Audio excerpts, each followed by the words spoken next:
Obiora, realizing that his direct assault on Ishiagu was failing, pulled his forces back to regroup. But Ekene saw an opportunity in this retreat.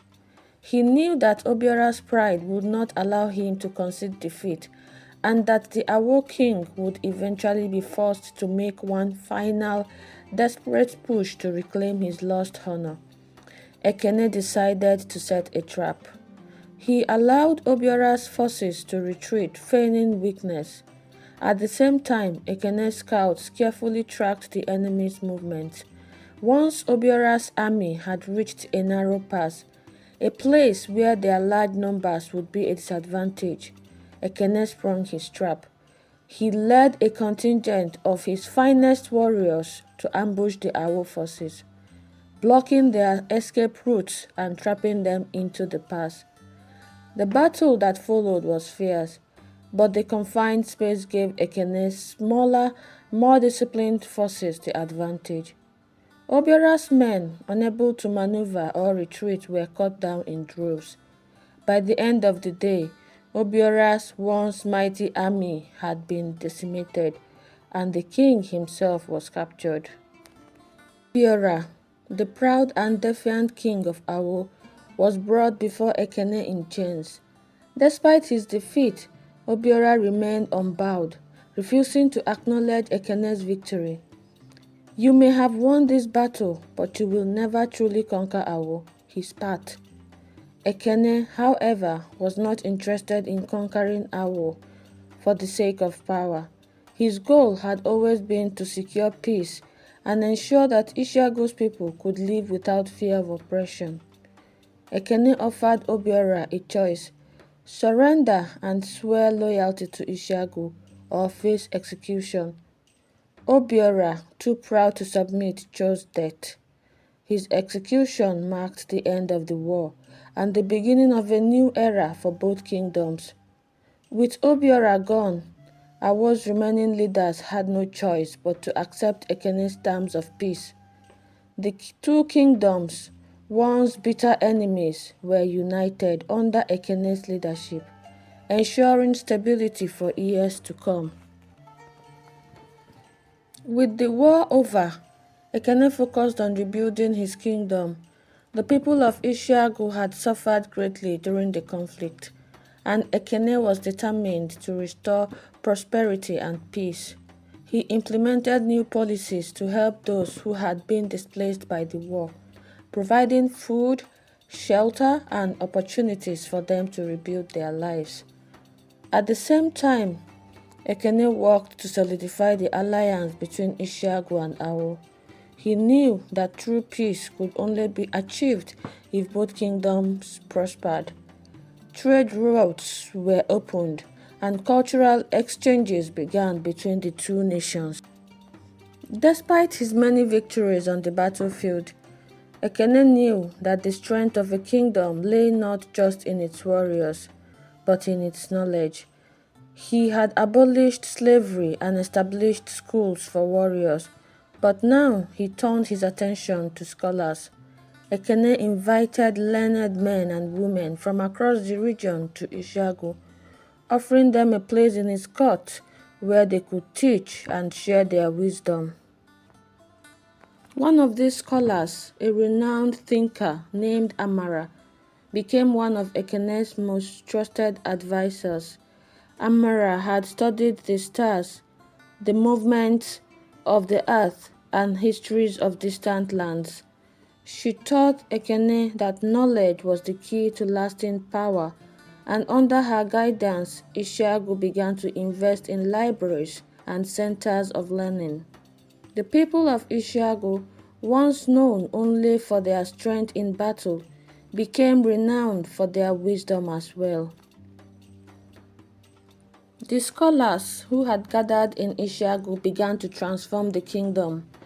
They introduced new farming techniques, which increased crop yields and helped to feed the growing population. They studied medicine, learning how to treat wounds and illnesses that had long plagued the people. They even began to study the stars and the seasons, helping Ishiagu's farmers to better predict when to plant and harvest their crops. Under Ekene's leadership, Ishiagu became a center of learning in the region. People from neighboring kingdoms came to study with the scholars of Ishiagu, and the kingdom's influence grew even further. But with this new era of prosperity came new challenges. As Ishiagu grew stronger, its neighbors grew more envious. Some, like Awo, had been brought into the fold through conquest, but others still eyed Ishiagu with suspicion. Ekene knew that he would have to remain vigilant to protect the kingdom he had built. As Ishiagu grew in both wealth and influence, distant kingdoms began to take notice. The kingdom of Kuta to the west had long been a rival of Ishiagu, though it had avoided direct conflict. Now seeing Ishiagu's rise, Kuta's king Eze grew envious. He feared that Ekene's power would eventually overshadow his own and that Ishiagu's influence would spread too far. Eze began to plot against Ekene, seeking ways to undermine his rules. Eze's first move was to send spies into Ishiagu, hoping to sow discord among Ekene's people. These spies spread rumors, suggesting that Ekene had become too powerful and that he no longer cared for the common folk. At the same time, Eze began to form secret alliances with some of Ishiagu's neighbors, promising them wealth and power if they helped him to destabilize Ekene's reign. Rather than responding to Eze's provocations with force, Ekene decided to use diplomacy to his advantage. He sent emissaries to the neighboring kingdoms, the same ones that Eze had tried to sway. These emissaries brought gifts and promises of mutual benefit, showing these kingdoms that alliance with Ishiagu would bring them more than the empty promises of Kuta's king. Many of these kingdoms had heard of Ekene's reputation for fairness and strength, and they welcomed his envoys.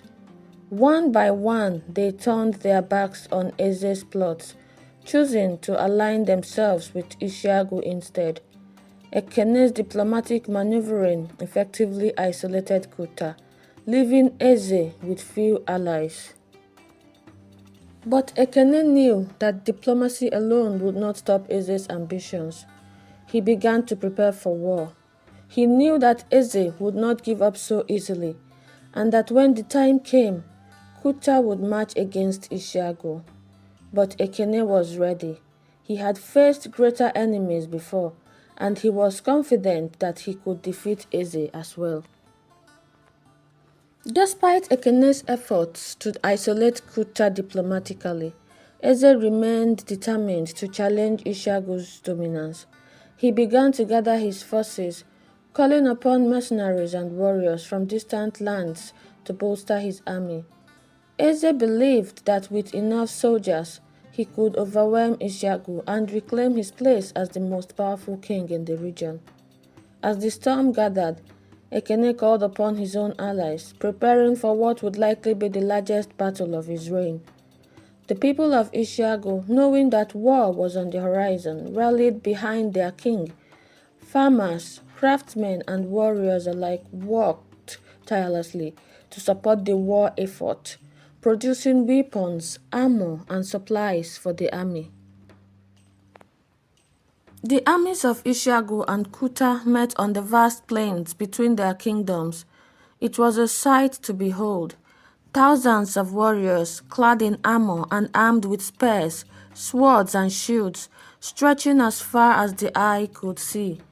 The air was thick with tension as the two armies faced off, knowing that this battle would determine the fate of both kingdoms. Ekene, leading his army from the front, gave a rousing speech to his warriors. Today we fight not just for Ishiagu, but for the future of our people. We fight for freedom, for knowledge, and for the right to live without fear of oppression. Stand with me, and together we will defeat those who seek to destroy what we have built." On the other side of the battlefield, Eze gave his own speech, promising his men glory and riches if they defeated Ishiagu. But while Eze's words were filled with ambition, Ekene's were filled with conviction. The battle between Ishiagu and Kuta raged for hours, with neither side willing to give an inch. Ekene fought alongside his warriors, his presence inspiring them to fight harder and longer than they ever had before. His tactical brilliance shone on the battlefield as he maneuvered his forces to outflank Eze's army, using the terrain to his advantage. Eze, meanwhile, grew increasingly frustrated as his forces were pushed back. He had believed that his larger army would easily crush Ishiagu, but Ekene's strategy had turned the tide of battle. As his men began to falter, Eze made a desperate gamble. He changed into the heart of the battle, hoping to confront Ekene directly and end the war with a single stroke. But Ekene was ready for him. As Eze approached, Ekene and his personal guard intercepted the Kuta king. The two rulers clashed in a fierce duel, their swords ringing out as they fought for control of the battlefield. Eze was strong, but Ekene was stronger. After a brutal exchange, Ekene struck the final blow, defeating Eze and ending the battle. With Eze's death, the Kuta army quickly fell into disarray. Their morale shattered, they began to retreat, abandoning the battlefield and fleeing back to their kingdom. Ekene, ever merciful, allowed them to go, choosing not to pursue the fleeing soldiers. He knew that real victory had already been won. The people of Ishiagu celebrated their victory, but Ekene did not allow the moment to turn into a feast of arrogance. He reminded his people that war was not something to be glorified, but something to be avoided whenever possible. In the days following the battle, Ekene sent emissaries to Kuta, offering peace and a chance to rebuild. He did not seek to conquer Kuta, but to ensure that the kingdom would never again rise against Ishiagu. With Kuta defeated and Ishiagu's borders secure, Ekene turned his attention once again to the prosperity of his kingdom. He continued to invest in education, agriculture, and trade, ensuring that the people of Ishiagu could live in peace and prosperity. Under his rule, the kingdom flourished, becoming a beacon of stability in a region once plagued by war and conflict. Ekene's reforms continued to transform Ishiagu. Schools were built in every village, and young men and women were encouraged to study not just the arts of war, but also science, philosophy, and medicine. As the years passed, Ishiagu grew stronger, and its influence spread across the region.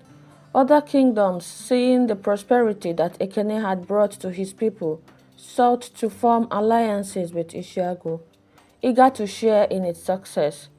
Ekene, always focused on the future, welcomed these alliances, knowing that peace and cooperation were the keys to lasting power.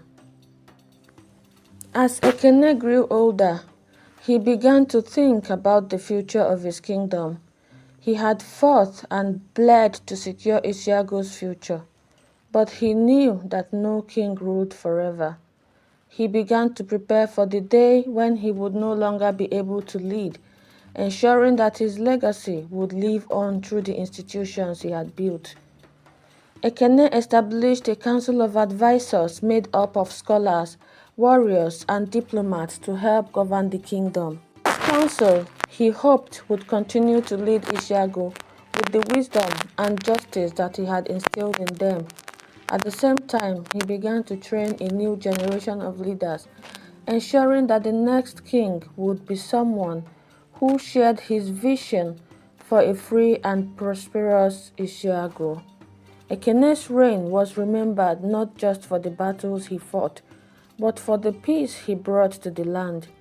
His legacy as the Lion of Ishiagu was one of strength, wisdom, and justice, and his people would carry that legacy forward for generations to come. Ekene had always been a king who planned for the future, and as he grew older, the question of succession became ever more pressing. While he had no children of his own, he had long been grooming a group of talented young warriors and scholars who could one day take his place. Among them, one stood out, a young warrior named Ifechi. Ifechi had been born a commoner but had risen through the ranks due to his loyalty, wisdom, and strength in battle. Ekene saw in Ifechi the qualities that would make him a great leader: courage, intelligence, and above all, a desire for justice. In a private council meeting, Ekene announced that Ifechi would be his successor. This decision was met with approval by most, but as always, there were dissenting voices. Some of the old nobles believed that a man of common birth should not sit on the throne, and they began to whisper about finding a more suitable candidate. But Ekene was resolute. A king's worth is not measured by his birth, but by his deeds, he declared. Ifechi, though honored by Ekene's decision, knew the immense responsibility that lay before him.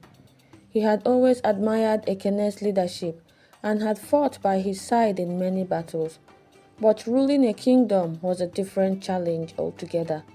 Ekene, recognizing this, took Ifechi under his wing, teaching him not just the ways of war, but also the art of diplomacy, governance, and the balance of power.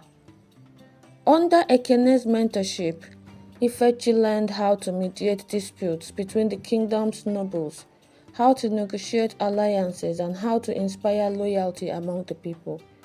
Ekene made sure that Ifechi met with scholars, warriors, and diplomats alike, so that he would have a well-rounded understanding of what is meant to lead.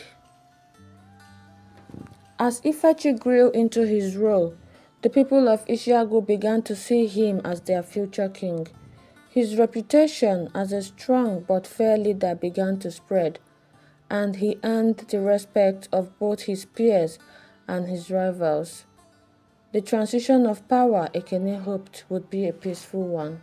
Even as Ifechi prepared to take the throne, there were those in the kingdom who plotted against him. A small faction of nobles, led by the ambitious chief Okezie, could not accept that a man of common birth would rule over them. Okezie, who had once been a rival to Ekene during the civil war, saw an opportunity to challenge Ifechi's claim to the throne. He began to gather support from other disgruntled nobles, promising them power and wealth if they helped him overthrow Ifechi. The conspirators met in secret, laying plans to undermine Ifechi's authority and spread rumors about his unworthiness as a leader.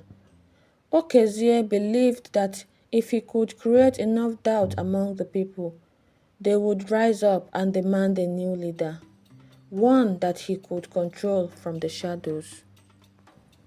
Despite the growing tension in the kingdom, Ifechi found an unexpected ally in a young scholar named Adanna.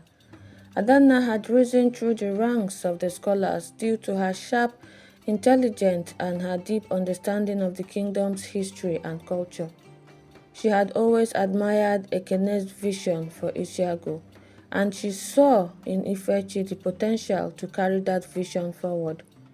The two quickly became close, bonding over their shared desire to bring justice and prosperity to their kingdom. Adanna's counsel proved invaluable to Ifechi as he navigated the political landscapes of Ishiagu. She helped him anticipate the moves of his rivals and offered strategies to counter their plots. But more than that, she reminded Ifechi of the importance of wisdom and patience. As Ifechi grew more popular, Chief Okezie's conspiracy began to take shape. Okezie, ever the schemer, started to spread rumors that Ifechi was not fit to rule, suggesting that he lacked the nobility and experience required to be king. He whispered in the ears of other chiefs, encouraging them to question Ekene's decision. Some, still loyal to the old ways, began to listen. But Okezie knew that words alone would not be enough. He needed to act, and soon. He began to secretly gather his forces, planning a coup that would remove both Ekene and Ifechi from power. Okezie hoped to position himself as the savior of Ishiagu, promising to restore the kingdom to its former glory under the rule of nobility. What he didn't realize was that Ekene was already aware of his every move. Ekene, though old, was still as sharp as ever. He had anticipated Okezie's betrayal long before the chief had made his first move. Over the years, Ekene had built a network of loyal spies and informants, and they kept him well informed of Okezie's plans. Rather than confront Okezie directly, Ekene decided to let the chief believe that his conspiracy was succeeding. As Okezie's forces gathered in secret, Ekene quietly moved his loyal troops into position. He instructed Ifechi and Adanna to continue as if nothing was amiss, ensuring that Okezie would not suspect that his plot had been uncovered. When the time was right, Ekene would strike. Okezie's coup began on a quiet night, with his forces moving swiftly to capture key positions in the capital. His soldiers stormed the palace, expecting little resistance. They believed that Ekene, old and weakened by age, would be an easy target. Okezie himself led the charge, confident that by morning Ishiagu would be his. But as Okezie and his men entered the palace grounds, they were met by Ekene's loyal warriors who had been waiting for them. A fierce battle broke out, with Ekene himself commanding his troops from the front lines. Despite his age, Ekene fought with the same ferocity that had earned him the title of the Lion of Ishiagu. His warriors, inspired by his presence, quickly overpowered Okezie's forces. Okezie, realizing that his plan had failed, tried to flee, but he was captured before he could escape. His dreams of ruling Ishiagu were shattered, and he was brought before Ekene to answer for his treachery. Okezie stood before Ekene, defiant even in defeat.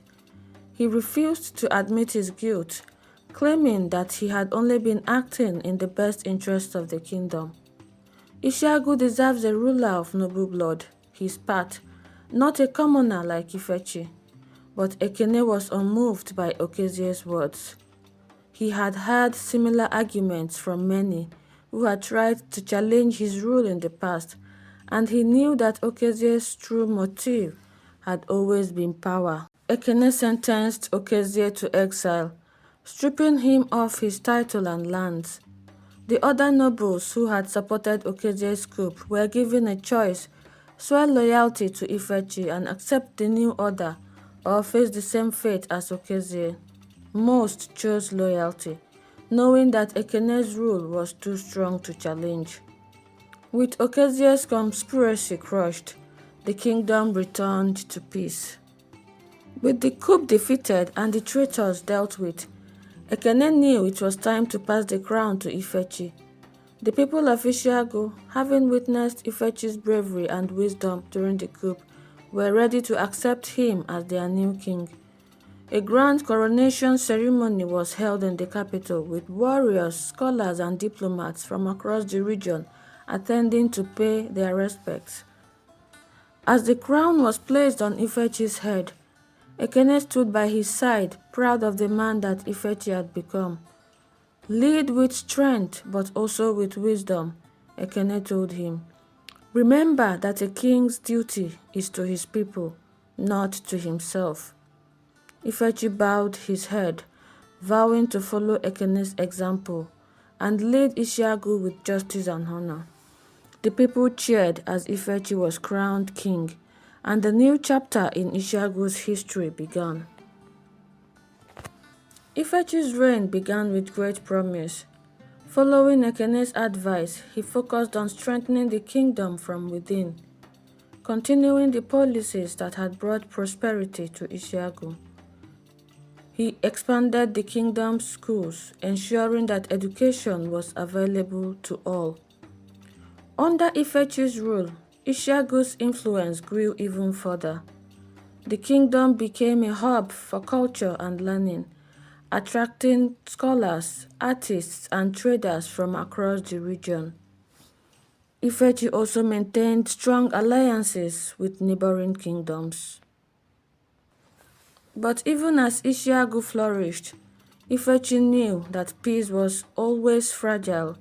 He remained vigilant, always ready to defend the kingdom from those who would seek to destroy what he and Ekene had built. Years into Ifechi's reign, a new threat began to emerge from the east. A nomadic tribe known as the Koru had been slowly expanding their territory, conquering smaller kingdoms and raiding villages along the way.